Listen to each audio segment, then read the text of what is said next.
कोल्हापूर जिल्ह्यात जिल्हा परिषद मतांमध्ये भाजपच मोठा भाऊ, नामदार चंद्रकांत दादा पाटील.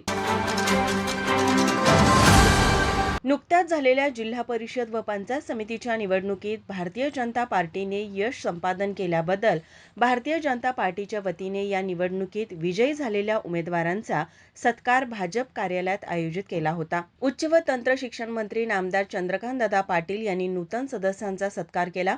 यावेळी त्यांनी भाजपचे जिल्ह्यात विविध निवडणुकीमध्ये यशस्वी कामगिरी केल्याचे सांगितले. ते म्हणाले, जिल्हा परिषद पंचायत समित्या निवडणुकांमध्ये भारतीय जनता पार्टी 41 जागी लढली आणि त्यातल्या 12 जागी भारतीय जनता पार्टी जिल्हा परिषदेचे सदस्य म्हणून भारतीय जनता पार्टीचे कार्यकर्ते नेते निवडून आले.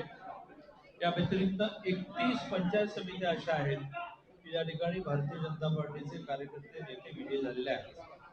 पण काही ठिकाणी आम्ही युती म्हणून कोऑर्डिनेशन झालं, काही ठिकाणी झालं नाही. त्यांना मिळालेली मतं जी आहेत ती बीजेपीची सगळ्यात हायेस्ट आहेत. पण युतीचे भारतीय जनता पार्टी, शिवसेना, राष्ट्रवादी अजितदादा, जनस्वराज्य विनय कोरेंची आणि पेडगावकरांचा शाहू आघाडी अशी मतांची टोटल ह्या जिल्ह्यामध्ये 12 लाखापेक्षा जास्त आहे. आणि समोर जी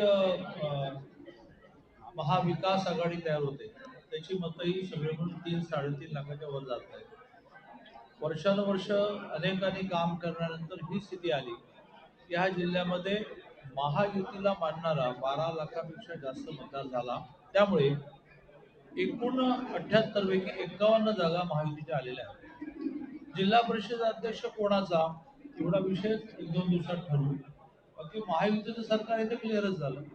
एकदा अध्यक्ष ठरला की मग बाकीची वाटणी पण होईल. त्यामुळे कोणीही 8 दिवस झाले अजून का होत नाही, अजून गॅजेट पण व्हायचं आहे, गट पण नोंदवला जायचं आहे.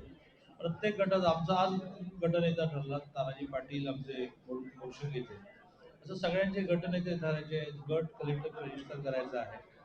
सगळ्यात महत्त्वाचे सदस्यांचं गॅजेट व्हायचं आहे. येत्या 2-3 दिवसामध्ये महायुतीचा उमेदवार जिल्हा परिषद अध्यक्ष कोण ठरेल. कुठलंही भांडण नाही, तंडण नाही, अतिशय समन्वयाने होईल. कोणी मनातले मांडे खाण्याचं कारण नाही. एक मुद्दा आणखी म्हणजे आता महानगरपालिकेचं महापौर, उपमहापौर, सभागृह झाल्यानंतर आता स्थायी, स्वीकृत वेगवेगळ्या प्रकारच्या समित्या म्हणजे मग समाज कल्याण समिती, महिला बाल या सगळ्याची प्रोसेस सुरू झाली. याच्या एका विषयाच्या बाबतीमध्ये खूप उत्सुकता, खूप चढाओढ, खूप ईर्ष्या, खूप इच्छा.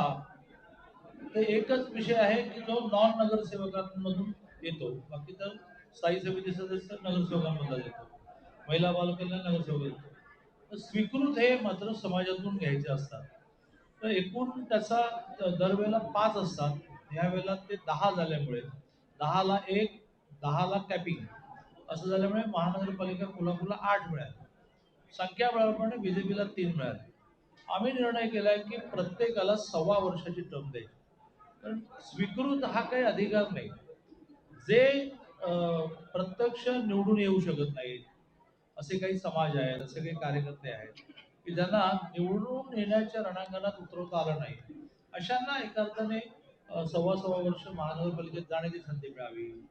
नगरसेवक म्हणून त्याला 4 ठिकाणी त्याचा परिचय देता यावा, भविष्यात माजी नगरसेवक म्हणून परिचय देता यावा, सभागृहातली काही कामं त्याची व्हावी अशी त्याची कल्पना असते.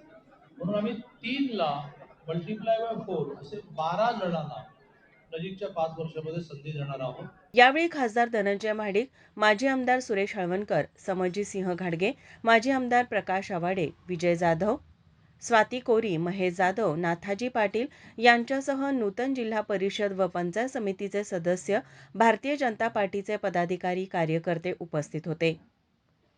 माझा महाराष्ट्र न्यूजसाठी रोहन पाटील, कोल्हापूर.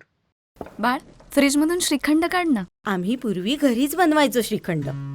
त्याची चवच वेगळी होती. आता काय सगळं रेडीमेड. आजी, हे श्रीखंड खाऊन बघ. आज तुझ्या आईनं घरीच बनवलं की काय? हे आहे गोकुळचं श्रीखंड. अगदी जिभेवर रेंगाळणार. जिभेवरच नाही तर मनावरही रेंगाळणार. गोकुळ श्रीखंड, मनावर रेंगाळणार. ताज्या घडामोडी पाहण्यासाठी माझा महाराष्ट्र न्यूजला आजच सबस्क्राईब करा.